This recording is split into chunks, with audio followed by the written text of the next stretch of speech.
eo amin'ny sehatra ny fifanakalozana arabaritra kosa indray dia manana anjara toerana lehibe eo amin'ny fanondranana menaka huile de palme makany ivelany isika eto Madagasikara. Ny andindiny avy hatrany. Manodidina ny 10 taonina isa-taona eo ny vokatra menaka huile de palme ahondra ny huilerie de Melville en Suisse, ny huilerie Melville izay sampana iray ny vondrana savonnerie tropicale. Huile de palme azo avy amin'ny nofon'le palmier sy ny huile de palmiste izay azo avy amin'le moine de palmier.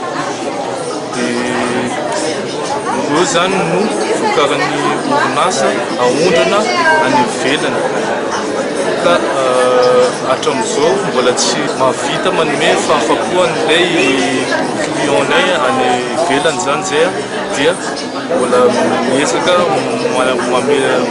mamelabelatra mampitomba zay famokarana zany dia nafisy miteraka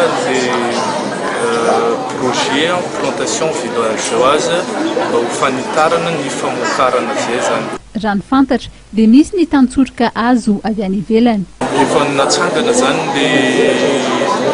le projet le tambanivohitra le coopérative fa le izy zany ny hoe mila fotoana zany eo amin'ny 10 taona na 7 taona eo zay vao mamokatra le palmier dia misy fiaraha-miasa zany amina projet toanana projet koa zany izy io avy any Allemagne manampy antsika zany amin'ny fanampiana zany fametrana le palmier dia misy projet na hoe plantation complémentaire zany mba ahafahan'le olona mivelona zany mandrapa satria le taniny zany pena mandritran'ny 4 na 5 Tombanana itombo 510 amin'ny taona 520 ny vokatra huile de palme izay ahondrana any ivelany hatrany.